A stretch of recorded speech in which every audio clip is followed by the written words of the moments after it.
छत्रपती शिवाजी महाराजांविषयीचं प्रेम, महाराष्ट्राविषयीचं प्रेम, आत्मीयता हे असण्याचं कारण नाही। पण माफी मागवून जर प्रश्न सुटत असेल तर माफी मागून टाकावी, असा सल्ला त्यांना या राज्यातल्या लोकांनी दिलेला दिसतो। प्रधानमंत्र्यांनी मागितलेली माफी ही पूर्णपणे राजकीय स्वरूपाची आहे। त्यातून सुटका करण्यासाठी या संकटातून, पण त्या माफीमुळे प्रश्न सुटत नाहीत। ज्या प्रकारचा घोर अपमान छत्रपती शिवरायांचा या महाराष्ट्रात झालाय, या सरकारकडून झालाय, मोदींनीच निर्माण केलेलं हे सरकार आणि संकट आहे। मोदींनी त्यांचं काम केलं, महाराष्ट्राचं काम करेल। मोदींनी जरी माफी मागितली असली तरी उद्यापासून या राज्यभरात जो सरकारला जोडे मारण्याचा आंदोलनाचा कार्यक्रम आहे त्यात कोणताही बदल होणार नाही। उद्या 11 वाजता सन्माननीय शरद पवारजी, माननीय उद्धव ठाकरे साहेब, नाना पटोलेजी यांच्यासह महाविकास आघाडीतले सर्व घटक, लाखो कार्यकर्ते एकत्र येतील आणि छत्रपती शिवरायांच्या अपमानाबद्दल सरकारला जोडे मारतील। प्रधानमंत्र्यांना जर खरोखर अशा घटनांचं गांभीर्य असतं, दुःख असतं, तर 5 वर्षापूर्वी पुलवामात आमच्या 40 जवानांची हत्या झाली, तेव्हाही त्यांनी देशाची माफी मागितली असती। जम्मू काश्मीरमध्ये आजही काश्मीरी पंडितांवर जो अत्याचार होतोय त्याबद्दल माफी मागितली असती।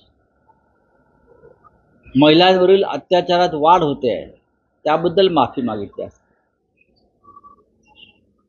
पण प्रत्येक वेळेला निवडणुका डोळ्यासमोर ठेवून कृती करायची, पावलं टाकायची, ही आमच्या प्रधानमंत्र्यांची खासियत आहे।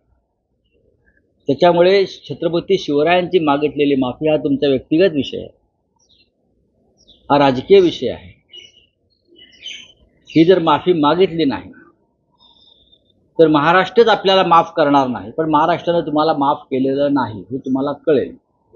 या राज्याचे मुख्यमंत्री, या राज्याचे 2 उपमुख्यमंत्री यांनी जी भूमिका बजावली आहे शिवरायांच्या अपमानात, त्याचा तपास कोण करणार? आरोपींना अटक कोण करणार? शिल्पकाराला ही सुपारी कोणी दिली, काही कोटींची? त्यांची नावं कधी समोर येणार? सार्वजनिक बांधकाम खात्याने हे केलेलं काम आहे, त्या मंत्र्यांचा राजीनामा कोण घेणार? आणि पुतळ्यामागचं जे ठाणे कनेक्शन आहे, तर ठाणे कनेक्शनचा सूत्रधार जो आहे मंत्रिमंडळात वर्षा बंगल्यावर, त्याचा राजीनामा कोण घेणार? त्याच्यामुळे माफीने प्रश्न सुटत नाही। त्यांनी असं देखील उल्लेख केलेला आहे की काँग्रेसने सावरकरांची माफी का नाही मागितली, असं देखील उल्लेख त्यांनी केलेला आहे। छत्रपती शिवरायांची कोणाशीही तुलना होऊ शकत नाही। छत्रपती शिवरायांशी मी म्हणून तर म्हणतो ना, ही राजकीय माफी आहे। मी जे म्हणतोय, प्रधानमंत्र्यांना यात राजकारण आणायचं आहे। वीर सावरकरांचा विषय पूर्णपणे वेगळा। सावरकर आणि छत्रपती शिवाजी महाराजांची तुलना कदापि होऊ शकत नाही। वाटल्यास तुम्ही प्रधानमंत्र्यांनी आमच्या 6 सोनेरी पानं हे सावरकरांचं पुस्तक आम्ही त्याला वाचायला पाठवू, प्रधानमंत्र्यांना वाचायला पाठवू। सावरकरांचा विषय पूर्णपणे वेगळा।